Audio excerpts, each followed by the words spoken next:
जय श्री कृष्णा। आइए सुनते हैं हरतालिका तीज की व्रत कथा। एक समय की बात है, माता पार्वती जी और भगवान शिव जी कैलाश के शिखर पर विराजमान थे।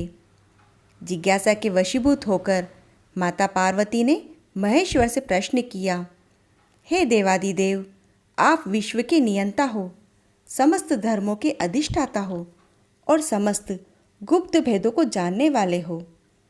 आप मुझ पर अनुग्रह करके कृपया ऐसा गुप्त भेद मुझसे कहें जो समस्त व्रतों में सर्वश्रेष्ठ हो। उस व्रत का वर्णन करिए जो अल्प कर्म के द्वारा ही महान फल को देने वाला हो। हे स्वामी, आप आदि मध्य और अंत से रहित हैं। आप धर्म की स्थापना करने वाले हैं, इसीलिए मैंने आपसे यह प्रश्न किया है। आप कृपा करके मेरी इस जिज्ञासा को शांत करें। भगवती पार्वती के इन वचनों को सुनकर महादेव मंद मंद मुस्कुराते हुए बोले, प्रिय, तुमने आज मुझसे अति श्रेष्ठ प्रश्न किया है। हे देवी, तुम्हारी इस जिज्ञासा को शांत करने की इच्छा से मैं तुम्हें महान फल देने वाले व्रत को कहता हूँ, जो मेरा सर्वस्व है। जैसे तारागणों में चंद्रमा, ग्रहों में सूर्य, वर्णों में ब्राह्मण और देवताओं में गंगा, पुराणों में महाभारत, वेदों और इंद्रियों में मन श्रेष्ठ है, उसी प्रकार पुराण और वेद में इसका वर्णन है, जिसके प्रभाव से तुमको मेरा आसन प्राप्त हुआ है। मैं तुमसे उसी का वर्णन करता हूँ। वह व्रत भादो मास के शुक्ल पक्ष को हस्त नक्षत्र तृतीया तीज के दिन किया जाता है। यह सब पापों का नाश करने वाला है। यह सब सुनकर पार्वती माता ने कहा, प्रभु, इस व्रत को मैंने किस लिए किया, वह सुनने की इच्छा है। महादेव जी ने कहा, आर्यव्रत में हिमाचल नामक एक पर्वत है, जहाँ पर अनेक प्रकार के पशु पक्षी, देवता, गंधर्व, किन्नर आदि प्रसन्नता से रहते हैं। वह पर्वत सदैव बर्फ से ढका रहता है। हे गिरजे, तुमने बाल्यकाल में इसी स्थान पर तप किया था।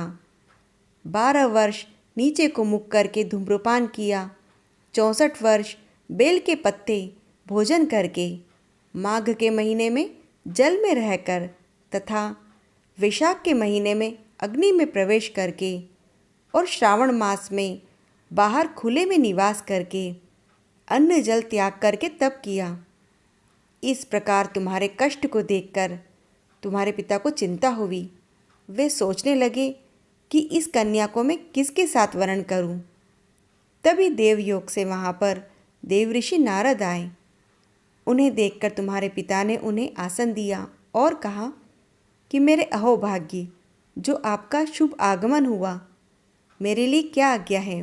तब मुनिवर ने कहा, ब्रह्मा, इंद्र, शिव आदि देवताओं में भगवान विष्णु के समान कोई नहीं, इसीलिए आप अपनी पुत्री का दान भगवान विष्णु को दें। यह सुनकर पर्वतराज हिमालय बोले कि यदि वासुदेव स्वयं मेरी पुत्री को ग्रहण करना चाहते हैं तो मैं अवश्य ही उनको दूंगा। देव ऋषि यह सुनते ही आकाश में अंतर्ध्यान हो गए और विष्णु भगवान के पास जा पहुँचे। उन्होंने उनसे कहा, हे प्रभु, आपका विवाह कार्य निश्चित हो गया है। इधर पर्वतराज ने अपनी पुत्री से कहा, मैंने तुमको भगवान विष्णु को अर्पण कर दिया है। बस इतना सुनते ही पार्वती जी आप अपनी सखी के यहाँ जा पहुँची और वहाँ विलाप करने लगी और बोली कि मैं तो महादेव को वरना चाहती हूँ और मेरे पिता ने ही इस कार्य को बिगाड़ा है, इसीलिए मैं अपने शरीर का त्याग कर दूंगी। तुम्हारे इन वचनों को सुनकर तुम्हारी सखी ने कहा कि हे देवी, जिस वन को तुम्हारे पिता ने ना देखा हो वहाँ चलते हैं, और तुम ऐसे वन को चली गई।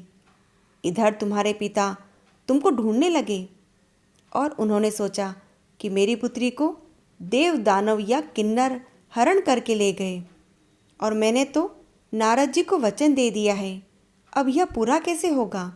यह सब सोचकर वह मूर्छित हो गए। तब सभी ने उनकी मूर्छा नष्ट हो जाने पर इसका कारण पूछा तो उन्होंने कहा कि मेरी कन्या को कोई हरण करके ले गया है या वह कहीं चली गई है। इस प्रकार कहकर वह कांपने लगे और इसके पश्चात तुम्हें ढूंढने के लिए घने जंगल में चले गए। और पार्वती तुम अपनी सखी के साथ एक घने जंगल में गुफा में गई। वहाँ पर अन्न का त्याग करके बालू का शिवलिंग बनाया और मेरी आराधना करती रही। उसी स्थान पर भादो मास की हस्त नक्षत्र युक्त तृतीया तिथि के दिन तुमने विधि विधान से मेरा पूजन किया। तब रात्रि को मेरा आसन डोलने लगा और मैं वहाँ आया जहाँ तुम अपनी सखी के साथ थी। मैंने तुमसे कहा कि मैं तुमसे प्रसन्न हूँ, अब वरदान मांगो। तब तुमने कहा, हे देव, यदि आप मुझसे प्रसन्न हो तो आप मेरे पति हो। मैं तथास्तु कहकर कैलाश पर्वत पर आ गया और तुमने सुबह होते ही उस बालू की प्रतिमा को नदी में विसर्जित कर दिया और अपनी सखी के साथ व्रत का पारायण किया।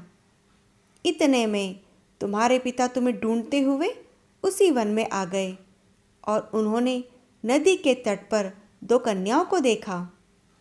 तो वे तुम्हारे पास आकर रोते हुए बोले कि तुम इस घने जंगल में क्यों चली आई। तुमने कहा, मैंने स्वयं को महादेव को समर्पित कर दिया है और आपने इसके विपरीत काम किया। यह सब सुनकर तुम्हारे पिता ने तुमसे कहा कि वे तुम्हारे विरुद्ध कोई काम नहीं करेंगे और उन्होंने घर आकर तुम्हारा विवाह मेरे साथ कर दिया। उसी व्रत के प्रभाव से पार्वती, तुमको यह मेरा अर्ध आसन प्राप्त हुआ है। इस व्रत को मैंने अभी तक किसी के सम्मुख नहीं कहा। तुमको सखी हरण करके ले गई थी, इसीलिए इस व्रत का नाम हरतालिका पड़ा। पार्वती जी ने कहा कि स्वामी, आपने इस व्रतराज का नाम तो बताया, किंतु मुझे इसकी विधि और फल भी बताइए। इसके करने से किस फल की प्राप्ति होती है। तब महादेव जी ने कहा, सौभाग्य की इच्छा रखने वाली स्त्री को इस व्रत को विधि पूर्वक करना चाहिए। उसमें केले के खंभों से मंडप बनाएं और बंदरवारों से सुशोभित करें।